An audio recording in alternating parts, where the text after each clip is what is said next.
Capítulo 17. A promessa. A promessa da segunda vinda de Cristo para completar a grande obra da redenção é o principal tema das Sagradas Escrituras. Desde que Adão e Eva saíram do Jardim do Éden, os filhos da fé aguardam a vinda do prometido que os levará novamente ao paraíso perdido. Enoque, a sétima geração, desde os que viveram no Éden, que andou com Deus por 3 séculos, declarou: Vejam, o Senhor vem com milhares e milhares de seus santos para julgar a todos. Judas 14:15.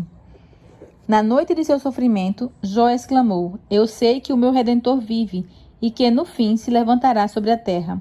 Verei a Deus. Eu o verei com meus próprios olhos, eu mesmo e não outro. Jó 19:25-27. Os poetas e profetas da Bíblia escreveram acerca da vinda de Cristo em palavras cheias de fogo. Regozijem-se os céus e exulte a terra diante do Senhor, porque ele vem julgar a terra, julgará o mundo com justiça e os povos com a sua fidelidade. Salmo 96, 11-13. Isaías disse: Este é o nosso Deus, nós confiamos nele e ele nos salvou. Este é o Senhor, nós confiamos nele. Exultemos e alegremo-nos, pois ele nos salvou. Isaías 25:9. O Salvador consolou seus discípulos com a certeza de que voltaria. Na casa de meu pai há muitos aposentos. Vou preparar-lhes lugar, e se eu for, voltarei, e os levarei para mim. João 14, 2 e 3. Quando o Filho do Homem vier em sua glória com todos os anjos, assentar-se-á em seu trono na glória celestial. Todas as nações serão reunidas diante dele. Mateus 25, 31 e 32. Anjos repetiram para os discípulos a promessa do retorno de Cristo. Galileus, por que vocês estão olhando para o céu? Este mesmo Jesus que dentre vocês foi elevado aos céus, voltará, da mesma forma como o viram subir.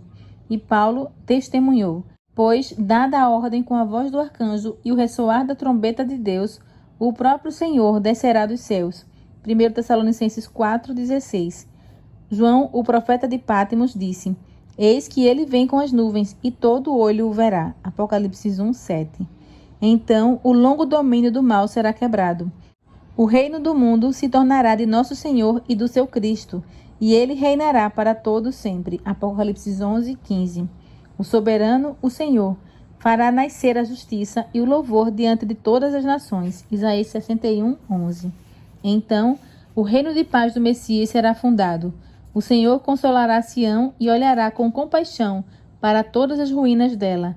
Ele tornará seus desertos como Éden, seus ermos como o jardim do Senhor. Isaías 51:3. Em todas as eras, a vinda do Senhor tem sido a esperança de seus verdadeiros seguidores. Em meio ao sofrimento e à perseguição, a gloriosa manifestação de nosso grande Deus e Salvador Jesus Cristo era a sua bendita esperança. Tito 2:13. Paulo falou sobre a ressurreição que acontecerá por ocasião do advento do Salvador, quando os mortos em Cristo se levantarão e serão levados com os vivos para se encontrar com o Senhor no ar. E assim, diz ele, estaremos com o Senhor para sempre. Consolem-se uns aos outros com essas palavras. 1 Tessalonicenses 4, 17 e 18. Em Pátimos, João, o discípulo amado, ouviu a promessa: Sim, venho em breve. E sua resposta é a oração da igreja: Amém. Vem, Senhor Jesus. Apocalipse 22, 20. No calabouço, na fogueira e na forca, onde cristãos fiéis e mártires testemunharam da verdade, ecoa por séculos a expressão de sua fé e esperança. Um desses cristãos disse: Tenho a certeza da ressurreição pessoal de Cristo e, consequentemente, da nossa ressurreição por ocasião de sua vinda. Eles, por esse motivo, desprezavam a morte e estavam acima dela. Os valdenses nutriam a mesma fé. Wycliffe, Lutero, Calvino, Knox, Ridley, Baxter olhavam com fé para a vinda do Senhor. Essa era a esperança da igreja na época dos apóstolos, da igreja do deserto e dos reformadores. A profecia não só prediz o modo e o propósito da segunda vinda de Cristo, como também nos diz como podemos saber que esse dia está próximo. Haverá sinais no sol, na lua e nas estrelas. Lucas 21, 25. O sol escurecerá e a lua não dará a sua luz. As estrelas cairão do céu e os poderes celestes serão abalados. Então se verá o Filho do Homem vindo nas nuvens com grande poder e glória. Marcos 13, 24 a 26. Foi assim que João, o profeta, descreveu o primeiro dos sinais que antecedem o segundo advento. Houve um grande terremoto. O sol ficou escuro como tecido de crina negra. Toda a lua tornou-se vermelha como sangue. Apocalipse 6, 12. O terremoto que abalou o mundo. Essa profecia se cumpriu em 1755, no mais terrível terremoto já registrado. Conhecido como Terremoto de Lisboa, atingiu a Europa, a África e a América. Pessoas o sentiram na Groenlândia, nas Antilhas, na Ilha da Madeira, Noruega, Suécia, Grã-Bretanha e Irlanda. Abrangeu uma área de no mínimo 10 milhões de quilômetros quadrados.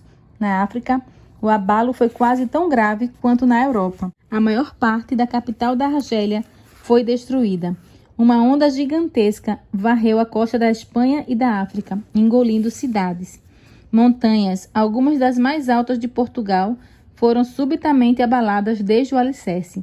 Conforme parecia, e algumas delas se abriram no topo, que se rachou e partiu de modo assustador. Partes imensas foram jogadas para baixo nos vales próximos. Algumas pessoas contam que viram chamas saindo dessas montanhas. Em Lisboa, houve o barulho de um trovão subterrâneo e logo em seguida um terremoto violento derrubou a maior parte da cidade. Em apenas cerca de 6 minutos, 60 mil pessoas morreram. O mar primeiro recuou e deixou seca a faixa de areia. Então rolou para dentro, subindo 15 metros ou mais acima de seu nível normal. O terremoto aconteceu em um dia de festividade religiosa, no qual as igrejas e os conventos estavam repletos de pessoas. Bem poucos escaparam. O terror das pessoas foi indescritível. Ninguém chorou. Era maior que as lágrimas. Elas corriam de um lado para o outro, frenéticas, em horror e perplexidade, batendo no rosto e no peito, clamando: misericórdia, o mundo está acabando. As mães se esqueciam dos filhos e corriam para cima e para baixo com a imagem de crucifixos. Infelizmente, muitos correram para as igrejas em busca de proteção. Inutilmente, tentaram ficar perto do pão e do vinho. Em vão, as pobres criaturas abraçaram os altares. Imagens, padres e população foram enterrados na mesma ruína comum. O escurecimento do sol e da lua. 25 anos depois, ocorreu o sinal seguinte mencionado na profecia: o escurecimento do sol e da lua. Ao conversar com seus discípulos no Monte das Oliveiras, Jesus apontou com clareza para o momento do cumprimento dessa profecia. Naqueles dias, após aquela tribulação, o sol escurecerá e a lua não dará a sua luz. Marcos 13, 24. Os 1260 dias ou anos terminaram em 1798. Um quarto de século antes, a perseguição havia praticamente extinguido. Após essa perseguição, o sol escureceria. Em 19 de maio de 1780, essa profecia se cumpriu. Uma testemunha de Massachusetts descreveu o acontecimento da seguinte maneira: uma nuvem negra e densa se espalhou por todo o céu, com exceção de uma pequena borda no horizonte, e ficou escuro como normalmente acontece 9 horas de uma noite de verão. Temor, ansiedade e pavor aos poucos encheram a mente das pessoas. Mulheres ficaram às portas encarando a paisagem escura. Os homens voltaram do trabalho nos campos. O carpinteiro deixou suas ferramentas, o ferreiro sua oficina e o comerciante seu balcão. As escolas dispensaram os alunos e as crianças correram com medo para casa. Viajantes pediram abrigo na fazenda mais próxima. O que vem em seguida era a pergunta em cada lábio e coração. Parecia que um furacão estava prestes a assolar a terra, ou que havia chegado o dia do juízo, o fim de todas as coisas. As pessoas acenderam velas, e o fogo das lareiras queimava com tanto brilho quanto em uma noite de outono sem luar. As aves voaram para os poleiros, o gado se reuniu e se abaixou no pasto. Sapos coachavam, pássaros cantavam suas músicas noturnas e morcegos voavam, mas os seres humanos sabiam que a noite ainda não havia chegado. Congregações se reuniram em muitos lugares. Os textos dos sermões improvisados em todos os lugares eram aqueles que pareciam mostrar que as trevas eram o cumprimento de uma profecia bíblica. A escuridão alcançou densidade máxima pouco depois das 11 horas da manhã. Na maior parte do país, ficou tão escuro durante o dia que as pessoas não sabiam dizer que horas eram olhando em relógio de parede ou de pulso. Não conseguiam comer nem fazer as tarefas domésticas sem a luz de velas. lua como sangue. Quando a noite chegou, sua escuridão foi tão estranha e aterrorizante quanto as trevas do dia. Embora fosse quase lua cheia, nenhum objeto ficava visível sem o auxílio de luz artificial. Quando as pessoas viam essas luzes nas casas vizinhas e em outros lugares à distância, era como se estivessem contemplando uma espécie de escuridão extrema que parecia não deixar passar claridade quase nenhuma. Se todos os corpos celestes do universo tivessem sido envoltos em cortinas espessas que não deixam a luz passar, ou se extinguido por completo, as trevas não teriam sido mais completas. Quando passou de meia-noite, a escuridão desapareceu, e a lua, ao ficar visível pela primeira vez, tinha a aparência de sangue. 19 de maio de 1780 entrou para a história como o dia escuro. Desde os tempos de Moisés não foi registrado nenhuma escuridão semelhante em densidade, extensão e duração. A descrição das testemunhas ecoa as palavras do profeta Joel, registradas 2.500 anos antes. O sol se tornará em trevas e a lua em sangue, antes que venha o grande e temível dia do Senhor. Joel 2:31. Cristo disse: quando começarem a acontecer essas coisas, levantem-se e ergam a cabeça, porque estará próxima a redenção de vocês. Ele mostrou a seus seguidores as árvores em flor da primavera. Quando elas brotam, vocês mesmos percebem e sabem que o verão está próximo. Assim também, quando virem essas coisas acontecendo, saibam que o reino de Deus está próximo. Lucas 21, 28, 30 e 31. Na igreja, porém, o amor por Cristo e a fé em sua vinda haviam se esfriado.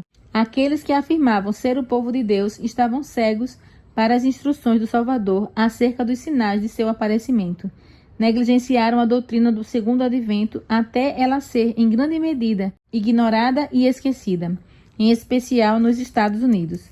A devoção desgastante por ganhar dinheiro, a corrida em busca da popularidade e o poder levaram o povo a adiar para um futuro bem distante o dia solene no qual o mundo conforme o conhecemos irá passar. O Salvador predisse a condição espiritual desprezível dos crentes, que predominaria pouco antes de seu segundo advento. O conselho de Cristo para quem vivesse nesse tempo foi: tenham cuidado para não sobrecarregar o coração de vocês de libertinagem, bebedeira e asneiras da vida, e aquele dia venha sobre vocês inesperadamente. Estejam sempre atentos e orem para que vocês possam escapar de tudo que está para acontecer e estar em pé diante do Filho do Homem. Lucas 21, 34 e 36. Era importante alertar as pessoas a se prepararem para os acontecimentos solenes ligados ao fechamento da porta da graça. Como é grande o dia do Senhor, como será terrível. Quem poderá suportá-lo? Joel 2:11. Quem será capaz de permanecer de pé quando vier aquele que tem olhos tão puros que não suportam ver o mal e não podem tolerar a maldade? Castigarei o mundo por causa da sua maldade e os ímpios pela sua iniquidade. Darei fim à arrogância dos altivos e humilharei o orgulho dos cruéis. Isaías 13:11. Nem a sua prata nem o seu ouro poderão livrá-los. A riqueza deles será saqueada, suas casas serão demolidas. Sofonias 1, 18 e 13. Chamado para o preparo. Com a aproximação do grande dia, a palavra de Deus conclama seu povo a se voltar para ele com arrependimento. O dia do Senhor está chegando, está próximo. Toquem a trombeta em Sião, decretem jejum santo, convoquem uma assembleia sagrada, reúnam o povo, consagrem a assembleia, ajuntem os anciãos, reúnam as crianças, que os sacerdotes que ministram perante o Senhor chorem entre o pórtico do templo e o altar. Agora, porém, voltem-se para mim de todo o coração, com jejum, lamento e pranto. Rasguem o coração e não as vestes. Voltem-se para o Senhor, o seu Deus, pois ele é misericordioso e compassivo, muito paciente e cheio de amor. Arrepende-se e não envie a desgraça. Joel 2:1, 15 a 17, 12 e 13. A fim de preparar o povo para permanecer firme no dia de Deus, uma grande obra de reforma deveria ser feita. Em sua misericórdia, o Senhor estava prestes a enviar uma mensagem para despertar aqueles que afirmavam ser o seu povo e conduzi-lo a se preparar para a vinda de Jesus. Encontramos essa advertência em Apocalipse 14. Ali, uma mensagem em 3 partes é representada sendo proclamada por seres celestiais e seguida imediatamente pela vinda do Filho do Homem para colher a safra da terra. Apocalipse 14, 15. O profeta viu um anjo que voava pelo céu e tinha na mão o evangelho eterno para proclamar aos que habitam na terra, a toda nação, tribo, língua e povo. Ele disse em alta voz: temam a Deus e glorifiquem-no, pois chegou a hora do seu juízo. Adorem aquele que fez os céus, a terra, o mar e as fontes das águas. Versos 6 e 7. Essa mensagem faz parte do evangelho eterno. Deus confiou a nós a obra de pregação. Santos anjos direcionam, mas são os servos de Cristo na terra que fazem o trabalho de proclamar o evangelho. Homens e mulheres obedientes aos impulsos do Espírito de Deus e aos ensinos de sua palavra deveriam anunciar essa advertência. Eles são os que buscam o conhecimento de Deus, considerando a sabedoria divina mais proveitosa do que a prata e rende mais do que o ouro. Provérbios 3:14. O Senhor confia os seus segredos aos que o temem e os leva a conhecer a sua aliança. Salmo 25:14. Uma mensagem dada por homens humildes. Se os teólogos eruditos fossem guardas fiéis, que buscam as Escrituras com diligência e oração, eles teriam percebido a chegada do tempo. As profecias teriam revelado a eles os acontecimentos prestes a ocorrer. Em vez disso, porém, foram pessoas humildes que deram a mensagem. Aqueles que negligenciam buscar a luz quando ela está a seu alcance são deixados na escuridão. Mas o Salvador diz: quem me segue nunca andará em trevas, mas terá a luz da vida. João 8:12. Deus envia uma estrela de brilho celeste para essa pessoa a fim de guiá-la em toda a verdade. Na época da primeira vinda de Cristo, os sacerdotes e escribas da Cidade Santa poderiam ter reconhecido os sinais dos tempos e anunciado a vinda do Messias prometido. Miqueias identificou sua cidade natal e Daniel apontou para o tempo de sua chegada. Miqueias 5:2, Daniel 9:25. Os líderes judeus não tinham desculpas válidas para não saber. Sua ignorância era resultado da negligência pecaminosa. Com o mais profundo interesse, os anciãos de Israel deveriam estar estudando o local, o tempo e as circunstâncias do maior acontecimento da história do mundo, a chegada do Filho de Deus. As pessoas deveriam estar vigiando para que pudessem receber o Redentor do mundo. Contudo, em Belém, 2 viajantes exaustos de Nazaré andaram toda a extensão da estreita rua até a extremidade leste da cidade, sem encontrar refúgio para passar a noite. Nenhuma porta se abriu para recebê-los. Em um rústico estábulo preparado para o gado, eles finalmente encontraram abrigo e ali nasceu o Salvador do mundo. Deus designou anjos para levar as alegres novas àqueles que já estavam prontos para recebê-las e que as contariam com alegria aos outros. Cristo havia descido para assumir a natureza humana, a fim de suportar a agonia infinita enquanto se fazia oferta pelo pecado.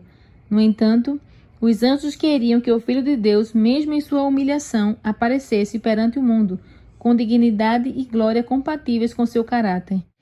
Os poderosos da terra se reuniram na capital de Israel para saudar sua chegada. Anjos o apresentariam para aqueles que estivessem aguardando sua chegada. Um anjo visitou a terra a fim de ver quem estava preparado para dar as boas-vindas a Jesus. Mas não ouviu voz de louvor agradecendo porque o tempo da vinda do Messias havia chegado. O anjo pairou sobre a cidade escolhida e sobre o templo, onde a presença de Deus aparecera por eras, mas até ali encontrou a mesma indiferença. Com pompa e orgulho, os sacerdotes ofereciam sacrifícios maculados. Com voz alta, os fariseus falavam com o povo ou faziam orações orgulhosas nas esquinas das ruas. Reis, filósofos e rabinos, todos desconheciam o maravilhoso fato de que o Redentor estava prestes a aparecer.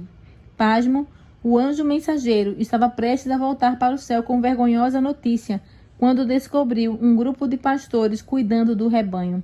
Enquanto olhavam para o céu estrelado, pensavam na profecia do Messias por vir e ansiavam pela chegada do Redentor do mundo. Ali estava um grupo preparado para receber a mensagem celestial. De repente, a glória celestial inundou toda a planície, revelando uma companhia imensurável de anjos. Então, como se a alegria fosse grande demais para apenas um mensageiro trazer do céu, muitas vozes se uniram em um hino que um dia todas as nações dos salvos cantarão. Glória a Deus nas alturas e paz na terra aos homens aos quais ele concede o seu favor. Lucas 2:14. Que lição há nessa maravilhosa história de Belém? Como repreende nossa descrença, nosso orgulho e nossa autossuficiência? como nos ensina a vigiar para que também não falhemos ao reconhecer os sinais dos tempos e perder da mesma maneira nossa hora de oportunidade. Não foi somente em meio aos humildes pastores que os anjos encontraram pessoas aguardando a chegada do Messias. Em terras pagãs também havia aqueles que o buscavam, homens ricos, nobres e sábios, os filósofos do Oriente. Nas escrituras hebraicas haviam aprendido sobre a estrela que se levantaria de Jacó. Aguardavam com expectativa a chegada daquele que seria não só a consolação de Israel, mas também luz para a revelação aos gentios, Lucas 2, 25 e 32, e luz para a salvação até os confins da terra, Atos 13, 47. A estrela enviada pelo céu guiou os estranhos gentios até o local de nascimento do recém-nascido rei. É aos que aguardam ansiosamente que Cristo aparecerá a segunda vez, não para tirar o pecado, mas para trazer salvação. Hebreus 9, 28. Assim como aconteceu com a notícia do nascimento do Salvador, Deus não confiou a mensagem do segundo advento aos líderes religiosos do seu povo. Eles recusaram a luz do céu e, por isso, não fizeram parte do grupo que o apóstolo Paulo descreveu. Mas vocês, irmãos, não estão nas trevas para que esse dia os surpreenda como ladrão. Vocês todos são filhos da luz, filhos do dia. Não somos da noite nem das trevas. 1 Tessalonicenses 5, 4 e 5. Os líderes religiosos deveriam ter sido os primeiros a receber a notícia da chegada do Salvador. Os primeiros a anunciar que ele estava próximo. No entanto, estavam descuidados e desatentos, e o povo adormecido em seus pecados. Jesus viu sua igreja como uma figueira estéril, coberta com uma capa de folhas, porém sem nenhum fruto precioso. Faltava-lhes o espírito de verdadeira humildade, penitência e fé. Em seu lugar havia orgulho, formas religiosas, egoísmo e opressão. Uma igreja apostatada fecha os olhos aos sinais dos tempos, deixa a Deus e separa-se do seu amor. Por haver se recusado a aceitar as condições, as promessas divinas não se cumpriram nela. Muitos dos que diziam ser seguidores de Cristo se negaram a aceitar a luz do céu, assim como os judeus de tanto tempo atrás não reconheceram o tempo de oportunidade. O Senhor passou por eles e revelou sua verdade àqueles que, assim como os pastores de Belém e os magos do Oriente, seguiam toda a luz que haviam recebido.